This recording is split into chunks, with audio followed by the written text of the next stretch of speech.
Bonsoir à toutes et à tous. Alors, on va parler effectivement d'agroécologie. Je vais préciser ce dont il s'agit. Mais les enjeux, très clairement, c'est pour nourrir correctement, durablement, et si vous en êtes d'accord, l'humanité tout entière.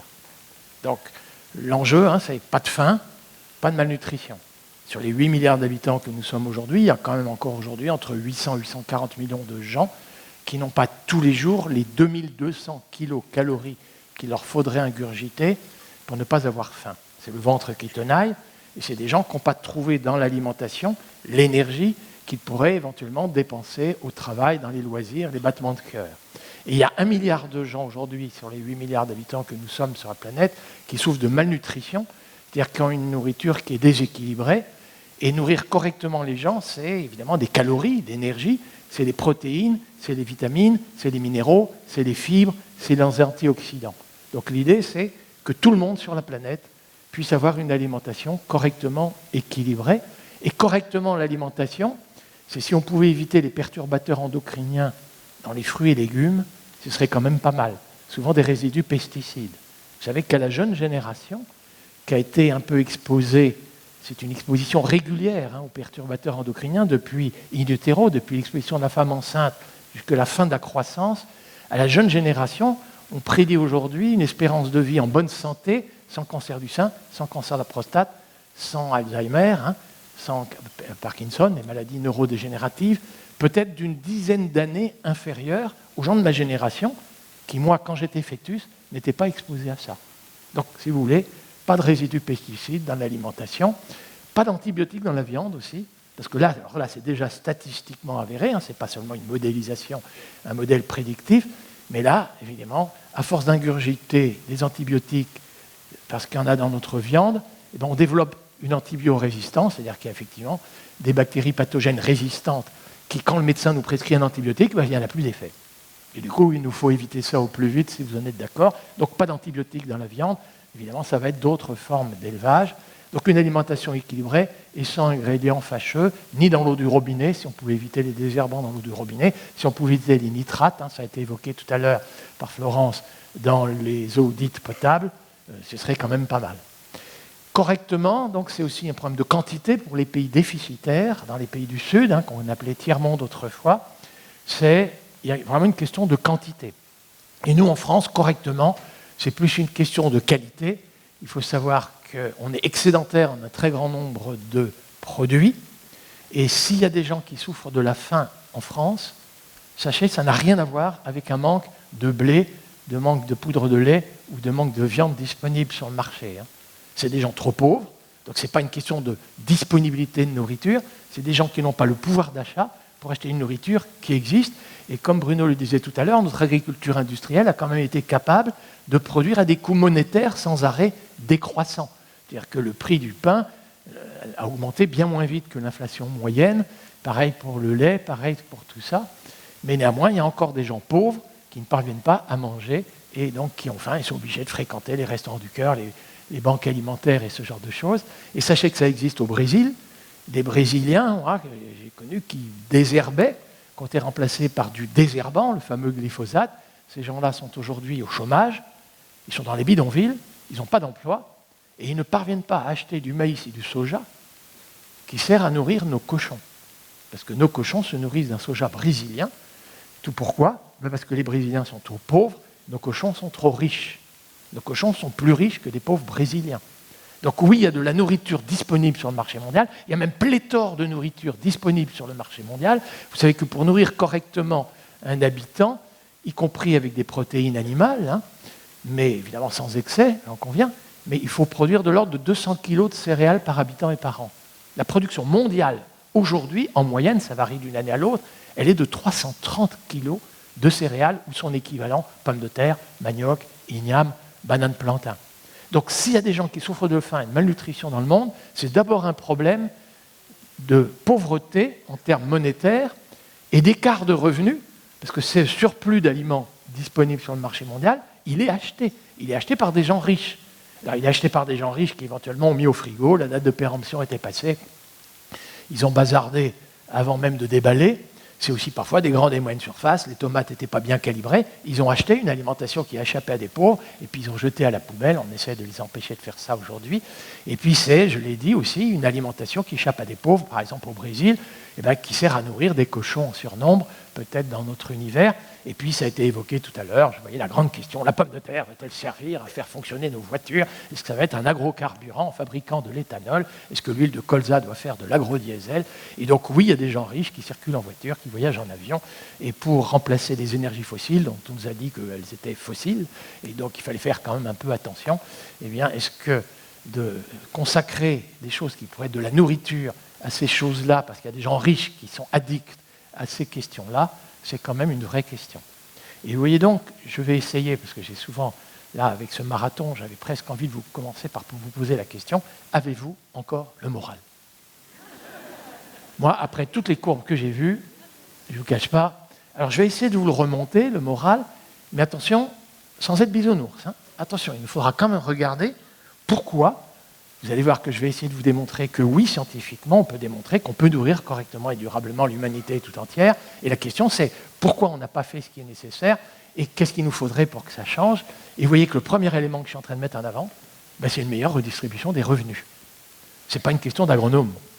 Et dans les pauvres, évidemment, il y a des gens, je vous ai cité ça en France, mais quand vous regardez dans les pays du Sud qu'on qualifiait de tiers-monde autrefois, les gens les plus pauvres qui ont faim aujourd'hui, c'est des gens qui cultivaient du mil, ils cultivaient du sorgho, et le fait que nous ayons exporté un blé à bas prix, parce que c'est quand même vrai que notre blé est à bas prix, eh bien, ils ont cessé de produire du mil et du sorgho, se retrouver entièrement dans des bidonvilles où ne parviennent pas à épargner, investir, et eux qui travaillent à la main ne parviennent pas à résister à la concurrence de nos excédents. Donc, juste pour vous dire que peut-être en France, on pourrait éviter un certain nombre d'excédents qui sont exportés vers les pays les plus pauvres, que l'on brade, sachant à bas prix parce que notre agriculture est motomécanisée, à bas prix parce que notre agriculture motomécanisée est hautement subventionnée, dumping. Et est-ce qu'on ne pourrait pas faire en sorte que les pays du Sud puissent se nourrir par eux-mêmes? Et nous, peut-être, on pourrait s'autoriser à produire peut-être moins, mais mieux. C'est-à-dire pas seulement, parce que moi, quand j'étais jeune agronome, on faisait mes études, on disait améliorer un rendement, c'était toujours l'accroître. Maintenant, j'ai compris. Parfois, baisser un rendement, mais diminuer les coûts en engrais, diminuer les coûts en produits phytosanitaires, et même peut-être ne plus en mettre, diminuer les coûts en carburant, diminuer les coûts en usure de matériel, ça accroît la valeur ajoutée.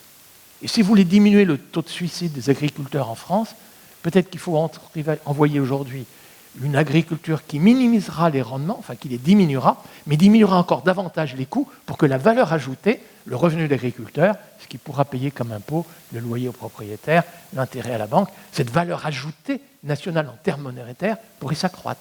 Et puis il n'y aurait pas les coûts de l'agriculture industrielle dont on a parlé, ça consomme des engrais azotés de synthèse, dont je n'ai pas entendu que le plus grand bien tout à l'heure. J'ai compris que c'était coûteux en énergie fossile, l'ammonitrate, c'est du gaz naturel, russe, ça c'est pour vous faire peur, norvégien ou gaz naturel liquéfié hyper coûteux, c'est quand même ça que j'ai entendu. Et puis c'est très émetteur de protoxyde d'azote, gaz 298 fois plus réchauffant que le gaz carbonique. C'est comme la deuxième contribution de l'agriculture française au réchauffement climatique, bien avant le gaz carbonique.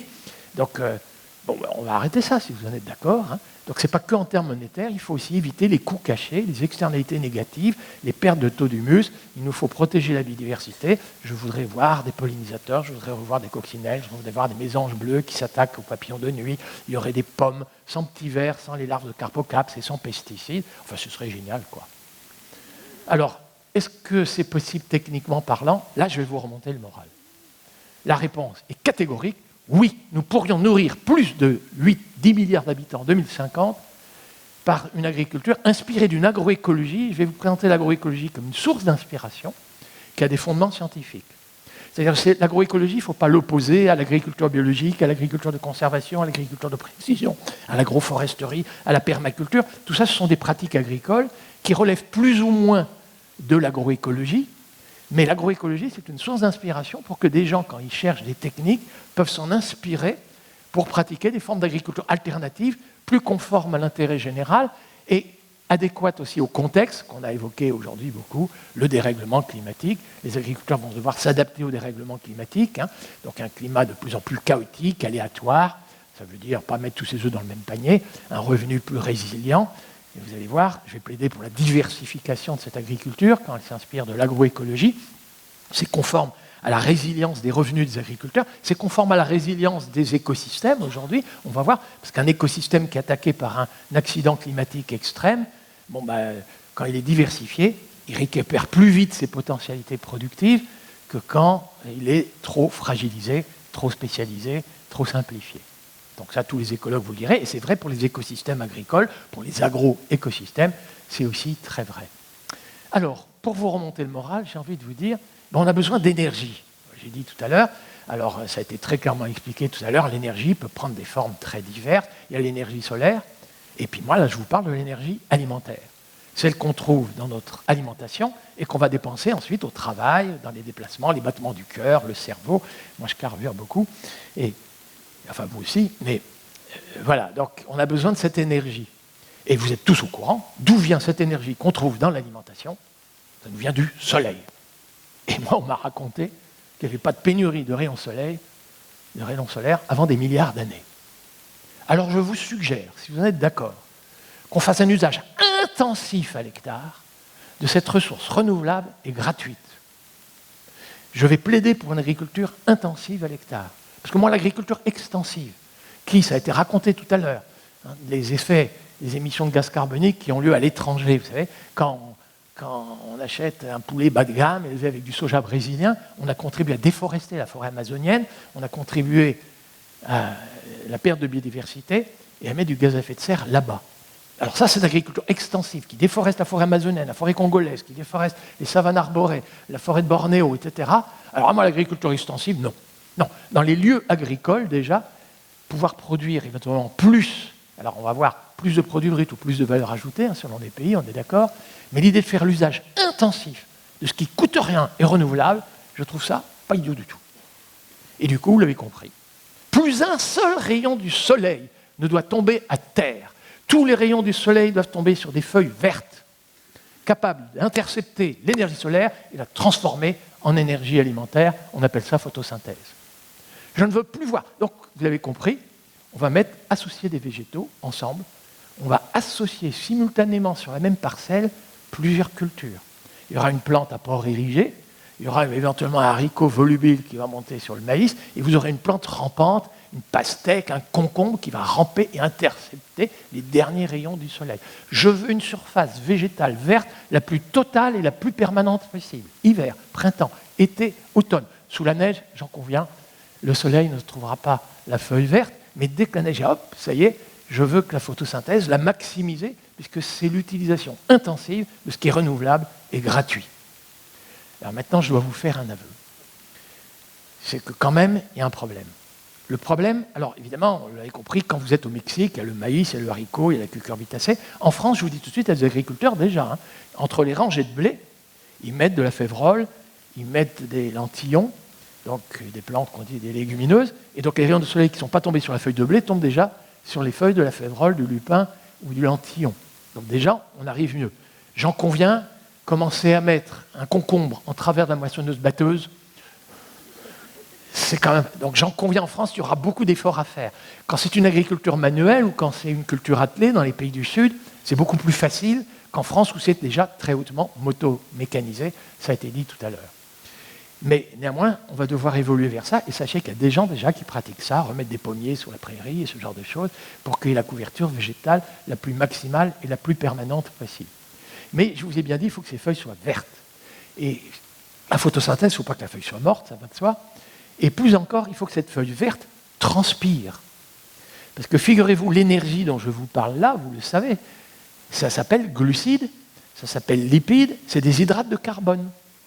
Et donc, la plante doit trouver du carbone pour nous fabriquer cette énergie alimentaire, les glucides, les lipides. Où la plante trouve-t-elle le carbone? Dans le gaz carbonique de l'atmosphère.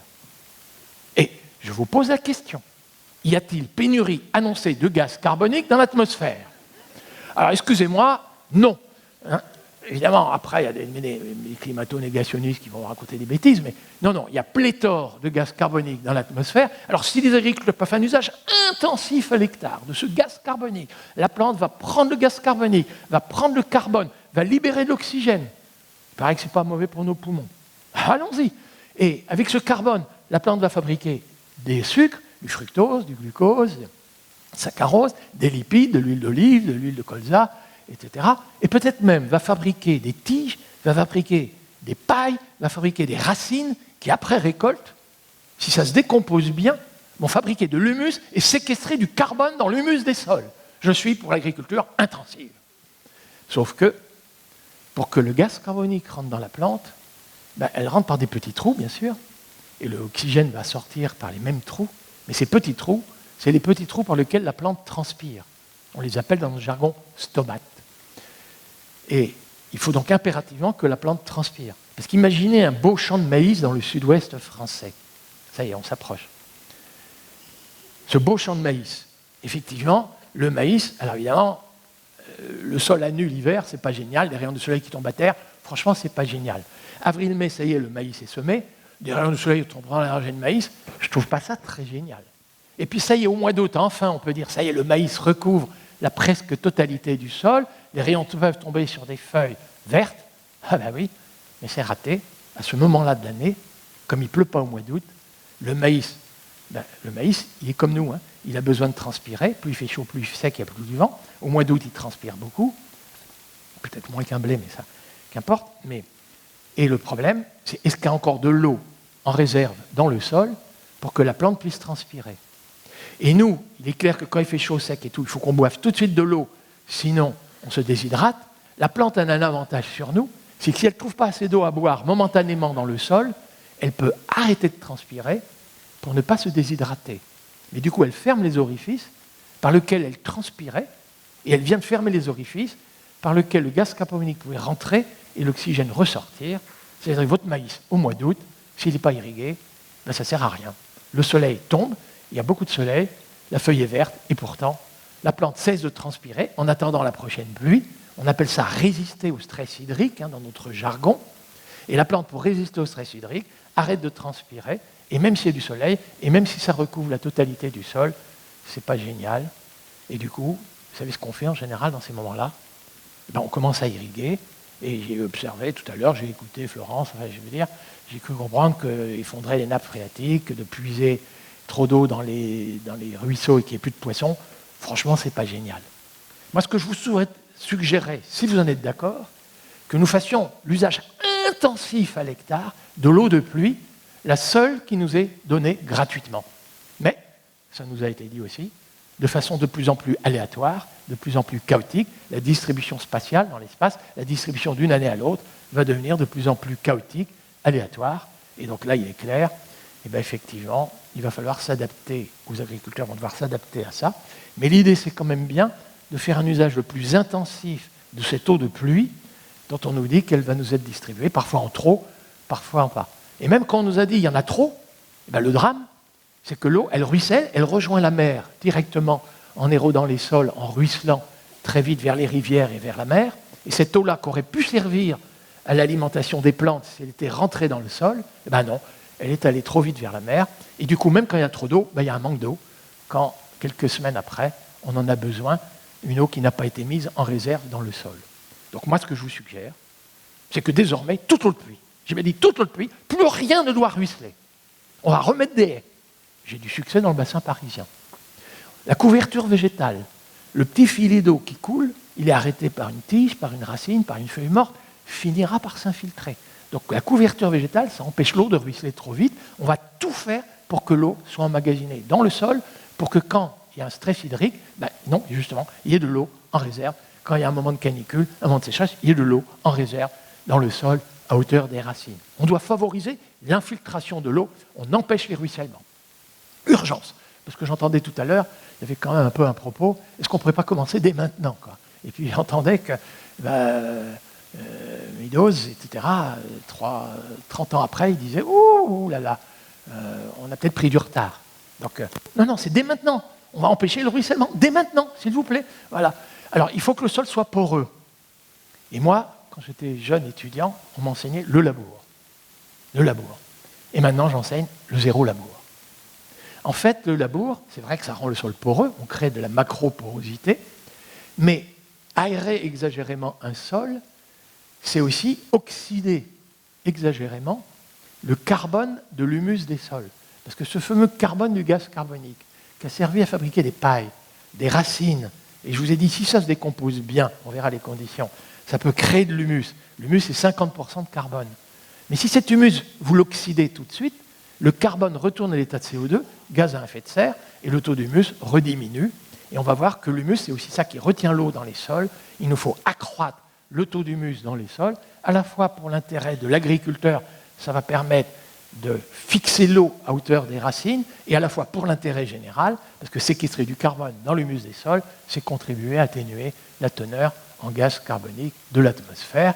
Donc c'est de l'intérêt général et c'est de l'intérêt privé d'agriculteurs. Et du coup, le labour, aujourd'hui, on déconseille. On parle de travail minimum du sol, de techniques culturales simplifiées. Enfin, après, l'agroécologie, ça va être aussi savoir prendre en compte les conditions locales, écologiques locales. Il n'y a pas... Moi, je vous donne des principes généraux, mais après, il n'y a pas de dogme. C'est pas, après, tout se réfléchit. Donc, l'agroécologie, c'est une source d'inspiration. Ce n'est pas un cahier des charges. Voilà. Et du coup, on va essayer d'éviter les labours et de trop travailler le sol. Mais on veut quand même que le sol soit poreux. Ça va être les vers de terre. D'ailleurs, le gros problème du labour aussi, c'est que ces vers de terre, vous savez, qui apparaissent à la surface du sol la nuit, mais qui, dès que le jour se lève, hop, rentrent à l'intérieur du sol, et d'ailleurs creusent une galerie qui va rendre le sol poreux. Et bien, ces vers de terre, figurez-vous, ils nous rendent le sol poreux. Et si vous les labourez, si vous les remettez au soleil le jour avec un labour, vous contribuez aussi à détruire un peu cette faune de vers de terre. Et puis il y a d'autres insectes, etc. Mais la porosité des sols pour l'agriculture moderne de demain, ça va être la biologie des sols, les vers de terre, les cloportes, les colamboles et toute une foule d'insectes et d'animaux. Ça peut même être, figurez-vous, à des endroits, ça peut même être ce qu'on appelait des mauvaises herbes. Moi, j'observe, dans le Bordelais, Château du Cage, je me souviens, entre les rangées de vignes, ils mettent de l'herbe. Ce qui était autrefois la mauvaise herbe, ils mettent de l'herbe, parce qu'on découvre que l'eau dévale moins le long du coteau, l'herbe empêche le ruissellement, et ensuite l'herbe, quand elle est sèche, là où il y avait une racine, il y a une galerie. Ça favorise l'infiltration. Donc oui, on a beaucoup progressé en agroécologie. En fait, mon petit cours, c'est quand même que du b.a.-ba de biologie. La photosynthèse, c'est que du b.a.-ba de biologie. Mais on a quand même progressé sur les façons de faire. Et autrefois, une mauvaise herbe qui était qualifiée de mauvaise, aujourd'hui, on commence à dire qu'elle n'est pas si mauvaise. Elle peut même être bonne. Alors, il ne faut pas qu'elle prolifère trop, mais elle peut empêcher les ruissellements. Elle peut aider à l'infiltration. C'est loin d'être idiot. Puis maintenant, il faut que cette eau qui s'est emmagasinée dans le sol, le surplus ira rejoindre la nappe phréatique. Et après, on a vu, ça a été dit tout à l'heure, Florence, ça va rejoindre la mer très lentement, mais ça le surplus ira rejoindre la nappe phréatique, qui ne s'effondrera pas. Mais par contre, on veut que le maximum soit retenu à hauteur des racines, et ça, c'est l'humus des sols. Enfin, c'est l'argile et l'humus qui retient l'eau. On ne peut pas enrichir un sol en argile, un sol sableux restera un sol sableux, mais on peut l'enrichir en humus. L'humus, c'est 50% de carbone, c'est 5-6% d'azote. C'est ce que je vous disais tout à l'heure, les sous-produits de culture, les pailles, les racines. Si ça se décompose bien, je vous disais tout à l'heure, ça sert à fabriquer de l'humus. C'est les micro-organismes dans lesquels il y a effectivement des bactéries, des champignons, y compris un peu les vers de terre, qui vont s'emparer de tout ça et à transformer cette matière organique en humus des sols qui va pouvoir retenir l'eau à hauteur des racines. Mais ces micro-organismes-là, qui vont donc digérer progressivement ce carbone, ont quand même besoin d'un peu d'azote. Parce que l'humus, c'est 50% de carbone, 5-6% d'azote. Et si à ce moment-là précis, après récolte, les micro-organismes manquent d'azote, figurez-vous, ils mettront beaucoup plus de temps à décomposer les résidus de culture, les pailles, etc. Et même peut-être une partie de ce carbone retournera à l'état de gaz carbonique. Donc si on pouvait éviter ça, et donc il nous faut un peu d'azote, effectivement, dans les... on va voir, pour aider les micro-organismes à séquestrer du carbone dans les sols, mais plus encore, on a besoin d'azote pour fabriquer des protéines. Parce que la deuxième nécessité, quand je vous ai calories, protéines, minéraux, vitamines, etc., la deuxième nécessité, c'est que tous les jours, nous devons manger des protéines. Les protéines, c'est les constituants du corps humain.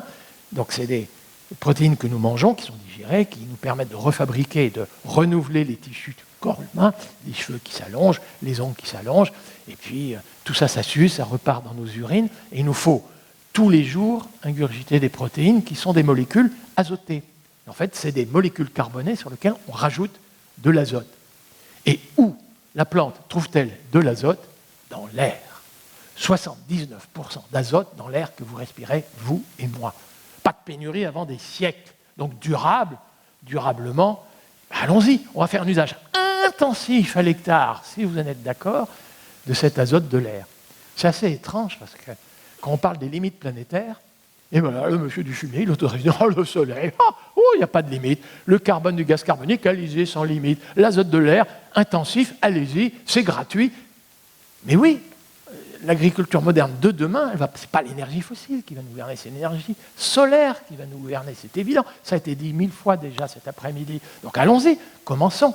Et le vrai problème d'ailleurs, pour prendre de l'azote et le mettre sur une molécule carbonée et fabriquer la protéine, figurez-vous, c'est ça le problème, c'est que c'est coûteux en énergie. C'est coûteux en énergie, et déjà toutes nos protéines végétales, et puis après les protéines animales, mais qui viennent de protéines végétales, eh bien, ça a été fabriqué avec l'azote de l'air. C'est ce que nous faisons déjà tous. Mais dans l'agriculture industrielle, eh bien, on utilise, ça a été dit aujourd'hui, on utilise des engrais azotés de synthèse, l'ammonitrate, le sulfate d'ammonium, l'urée, fabriqués avec du gaz naturel. Russe, pour vous faire peur. Norvégien, gaz naturel liquéfié, hyper coûteux. Bon, vous êtes au courant, allez, c'est du passé. L'emploi d'engrais azotés de synthèse, vous l'avez compris, c'est obsolescent, c'est désuet. C'est évident qu'il ne faut plus faire ça. On arrête ça. Et puis, le rapport Meadows, c'était on commence aujourd'hui, quoi. Hein. On ne va pas attendre. On arrête les engrais azotés de synthèse. Alors vous avez le droit de me dire, mais est-ce qu'il y a une alternative? Mais oui, il y a une alternative. Et tous les agriculteurs du monde entier le connaissent, les paysans. C'est des plantes, on les appelle des légumineuses. Vous appellerez ça des luzernes, trèfles, sainfoin, lotiers, vesses. Si vous voulez nourrir des herbivores, vous appellerez ça soja, pourquoi pas, mais lupin, févrole, pois fourragés pour nourrir des cochons et des volailles. Et puis vous pourrez appeler ça, nous, riches en fibres, moins de cancer du côlon, vous appellerez ça légumes secs, les pois, les fèves, les lentilles, les haricots, les petits pois. Mais dans aucun pays du monde, on ne manque de légumineuses qui sont capables, effectivement, de nous fabriquer des protéines végétales. Avec quelle énergie? En définitive, l'énergie solaire. En fait, ce sont des microbes qui s'incrustent dans la racine de la plante, qui se goinfrent des glucides, des sucres photosynthétisés par la plante. Donc ils se goinfrent, ils commencent à proliférer, et ces microbes vont, avec cette énergie dont ils sont goinfrés, intercepter l'azote de l'air, fabriquer les premières briques des protéines, on appelle ça des acides aminés, et ces acides aminés, ces microbes qui ont tiré l'énergie de la plante, refilent à la plante en question eh bien, les premières briques des protéines qui seront riches en protéines végétales. Et donc oui, c'est bien avec l'énergie solaire, avec les glucides, avec l'énergie solaire de légumineuses que nous fabriquons nos protéines végétales. Et en plus, ces légumineuses, on se mérite, c'est que quand elles sont récoltées, elles ont des racines riches en azote, il y a encore des nodosités, il y a encore des bactéries, et ça fertilise en azote par la voie biologique la culture qui viendra l'année d'après dans la rotation. Si l'année d'après vous faites un blé, le blé sera fertilisé en azote par la voie biologique par le fait qu'on a semé des légumineuses l'année d'avant ou les années d'avant. Et donc oui, il y a des moyens de fertiliser les sols en azote, y compris pour des céréales, y compris pour des tubercules, avec des légumineuses en les mettant dans la rotation.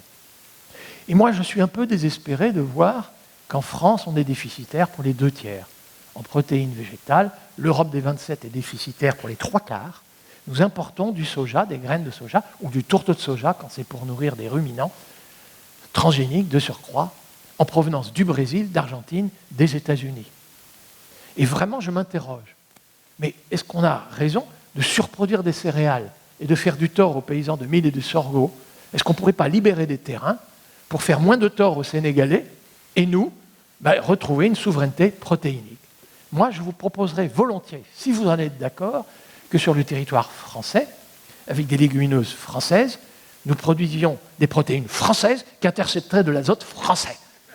Voilà. C'est dit, plus franchouillard que Zemmour, Marc Dufumier. Sauf que ce n'est pas franchouillard.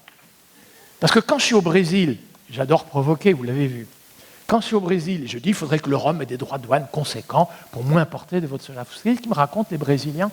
Alors, il y a deux catégories de Brésiliens. Il y a ceux qui exportent du soja. Alors, eux me disent rapidement, monsieur Dufumier, vous êtes peut-être bon agronome et piètre économiste. J'adore entendre des choses comme ça.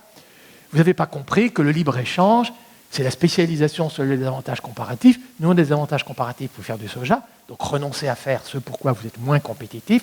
Vous avez des avantages comparatifs pour faire du champagne. On va s'échanger le soja contre le champagne, et les néoclassiques ont démontré, c'est gagnant-gagnant. Alors, je peux répondre à ça, parce que j'ai enseigné la théorie néoclassique, sur la concurrence parfaite, etc. Mais je n'ai même plus besoin de répondre. Il y a tout de suite des Brésiliens beaucoup plus nombreux qui me répondent, mais monsieur Dufumier, nous, Brésiliens, on n'est pas fiers de produire du soja pour nourrir vos cochons, du soja pour nourrir vos ruminants.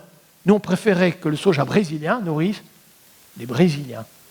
Ceux qui désherbaient, quand on est remplacé par du désherbant, qui sont au chômage et qui ne peuvent pas se nourrir du soja. Faut-il vraiment que ce soja serve à nourrir nos cochons? Est-ce que ça ne pourrait pas nourrir des Brésiliens? C'est tous les peuples du monde qui ont intérêt à gérer en circuit court le cycle de l'azote, la légumineuse, le cycle du carbone, la photosynthèse, le cycle de l'eau dont on a parlé cet après-midi et dans lequel il est clair, il faut que toute l'eau soit emmagasinée et disponible pour la transpiration des plantes au bon moment pour allonger la durée de la transpiration et donc la durée de la photosynthèse. C'est tous les peuples du monde qui ont intérêt à gérer ça en circuit court. Et d'ailleurs, l'agriculteur qui m'avait montré, quand il semait des lentillons entre ces rangées de blé, vous savez ce qu'il m'a dit?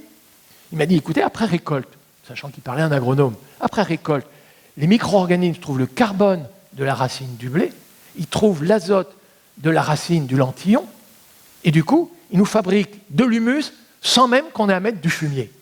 Ce qui pour moi est une injure, moi, grand défenseur du fumier. Mais, je suis désolé, mais il a raison. Ceci étant, je pense quand même que si en Bretagne, on pouvait remettre les animaux sur la paille, et que l'azote de l'urine, vous savez, l'azote de ces protéines qu'on a usées et qui repartent avec l'urine, si l'azote de l'urine pouvait trouver le carbone de la paille et fabriquer du fumier, et on remettrait le fumier dans la terre, là, c'est d'économie circulaire, comme on dit, de dernière minute.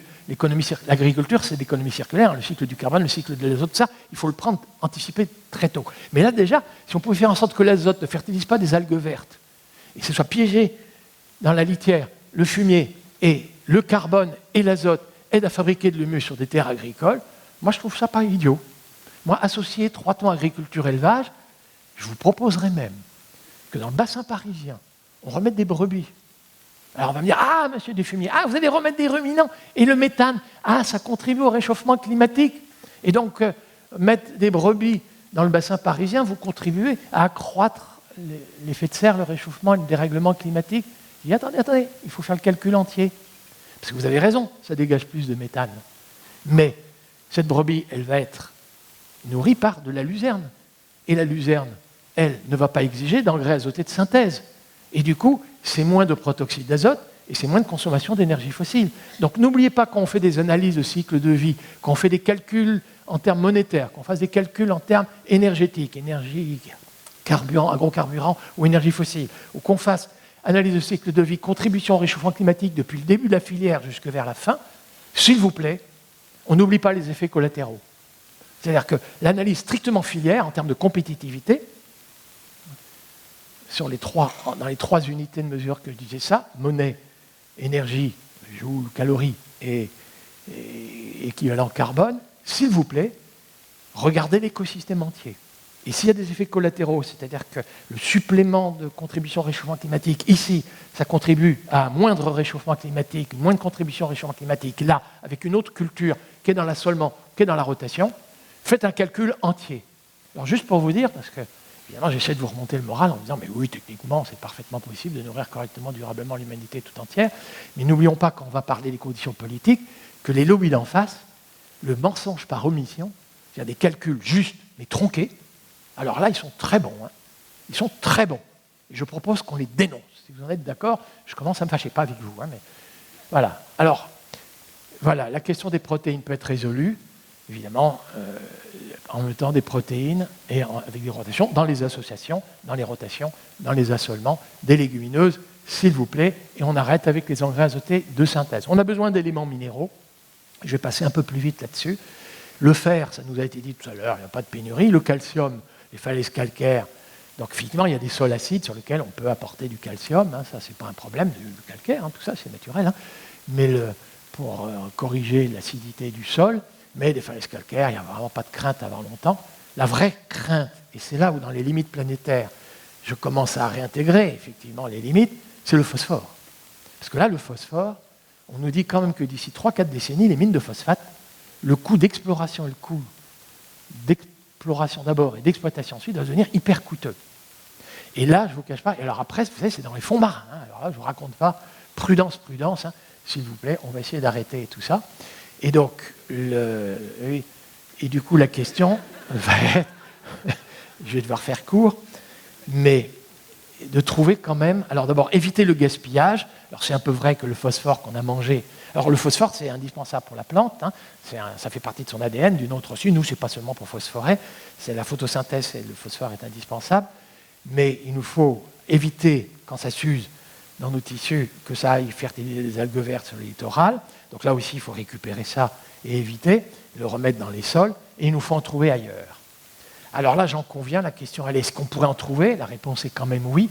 Est-ce qu'on pourrait en trouver beaucoup? La réponse est quand même oui, mais à faible dose, dans la roche-mère, le granit, le grès, le schiste, le basalte, il y a des éléments minéraux. D'ailleurs, les éléments minéraux du sol venaient de la roche-mère. Si on n'a pas apporté d'engrais de synthèse, ça venait de la roche-mère.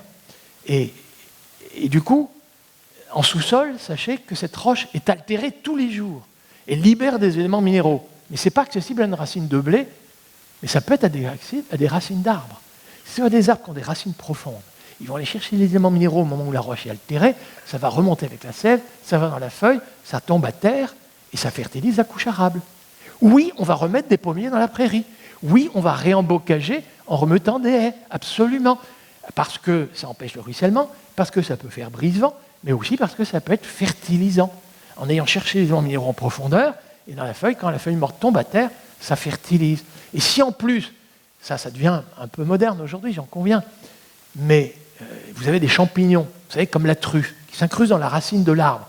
Mais vous avez quand même aussi des champignons mycorhiziens qui s'incrusent dans 80% des plantes annuelles, qui, pareil, s'incrusent dans la racine de la plante, se goinfrent de l'énergie photosynthétisée par la plante, des glucides, les saccharoses, etc., et développent un mycélium, vous savez, cette espèce de moisi extrêmement fin, et vont, y compris ces champignons, être capables de s'incruster dans les argiles où les éléments minéraux qui étaient autrefois dans la roche-mère, qui sont dans la couche arable, mais coincés dans les argiles.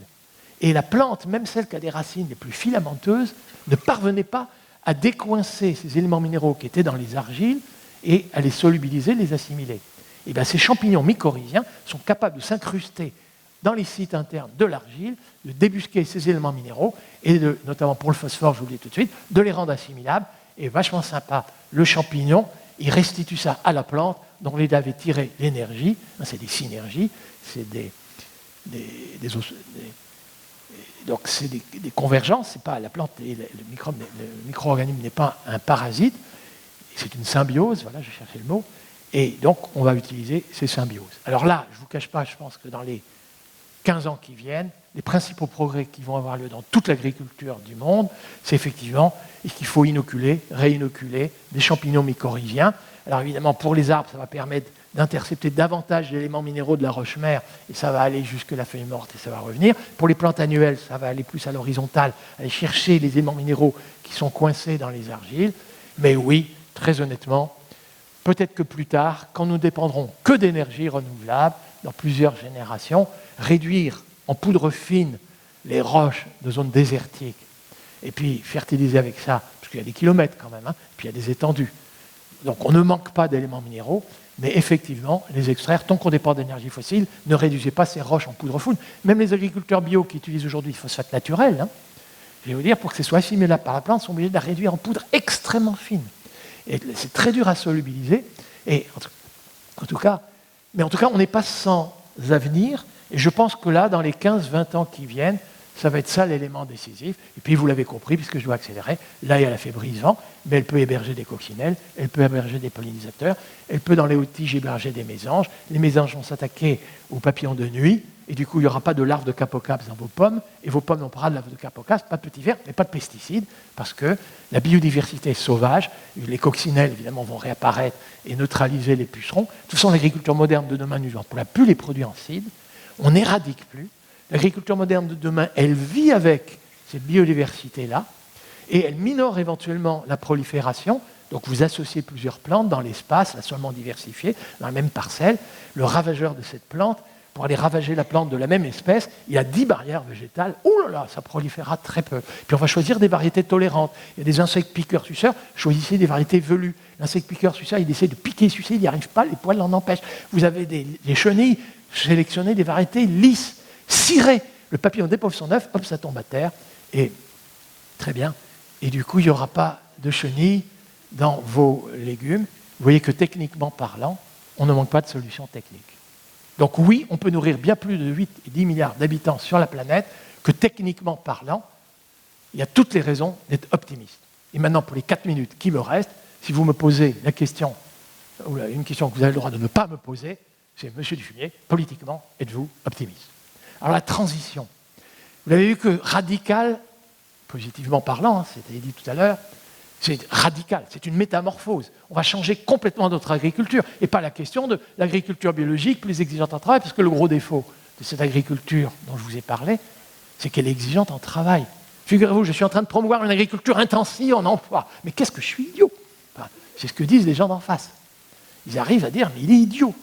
Non, promouvoir une agriculture intensive en emploi, surtout dans les pays où il y a des bidonvilles et des taux de chômage, mais même chez nous, avec 7-8% de chômage, aider l'installation des jeunes agriculteurs, c'est loin d'être idiot. Mais vous l'avez compris, il faudra rémunérer le travail. Il faudra rémunérer le travail. Les agriculteurs français et du monde entier n'ont pas besoin de subventions. Ah, vous êtes des mendiants, ah, vous avez besoin d'être aidés, parce qu'il faut sauver votre filière bas de gamme qui n'est plus compétitive, etc. Ah, on va vous aider, et c'est proportionnel à l'hectare, parce que quand vous produisez beaucoup de blé, vous êtes très riche, et maintenant, vous êtes plus pauvre, alors on va vous aider. Non, c'est terminé les aides proportionnelles à l'hectare. C'est par la voie contractuelle. On négocie. Et à quel prix êtes-vous prêts à nous séquestrer du carbone? Quelles sont les techniques ici qui sont les plus à même de séquestrer du carbone? Est-ce que c'est faire du fumier? Est-ce que c'est de remettre des arbres, des arbustes? C'est des feuilles mortes? Qu'est-ce qui va nous offrir ça? C'est d'intérêt général, le contribuable, il paye. Mais dites-moi à quel prix vous me rendez ce service et je vous paye. Moi, quand j'achète un bon fromage, un vrai camembert de Normandie au lait cru, bio, moulé à la louche, je suis normand, vous l'avez aperçu, mais je négocie à quel prix vous me le faites. Pareil, le service d'intérêt général, à quel prix ce supplément de travail? Ok, et je vous paye. Et on a des agriculteurs droits dans leurs bottes, fiers. Ils ont mis des légumineuses, ils émettent moins de protoxyde d'azote, ils consomment moins d'énergie fossile, ils sont correctement rémunérés parce que la luzerne a hébergé des coccinelles, la biodiversité. Mais voilà des paysans droits dans leurs bottes. Et pareil, mais qu'on rémunère ça. Et voilà, la question elle est hautement politique. Alors j'en conviens, transition, c'est pas un grand soir, puisqu'il faut que l'immense majorité des agriculteurs adhèrent, mais c'est radical dans les orientations. Et la transition, c'est que, mais il faut commencer tout de suite, ça a été dit tout à l'heure, enfin, je veux dire, on commence tout de suite, s'il vous plaît. Alors ça peut être le changement de comportement de consommateur, plus on achètera de produits labellisés bio, ben, effectivement, et équitables, bien sûr, correctement rémunérés, ça a été dit, et bien, écoutez, plus il y aura d'agriculteurs correctement rémunérés pour l'intérêt général. Et donc on fera comme ça. Mais il faut aussi que nos subventions, etc. Alors c'est aussi nos associations, les associations de parents d'élèves, on va exiger du bio à l'école. C'est aussi les AMAP. On montre qu'on peut acheter bio pour pas plus cher quand c'est en circuit court, sans dépendre des grands oligopoles, monopoles intermédiaires. On peut aussi demander à nos mairies d'acheter pour nos gamins, pour qu'ils n'aient pas de perturbateurs endocriniens, acheter des produits bio à un prix rémunérateur. Ça peut être les mairies, les départements, les collèges. Donc moi, écoutez, vous l'avez compris, la question est hautement politique, et du coup, je ne renonce pas à mon droit de vote, mais une fois que j'ai voté, ces députés, ces sénateurs, ces gens-là, je les harcèle. Respectez vos promesses, s'il vous plaît, soyez corrects. Voilà, merci pour votre attention.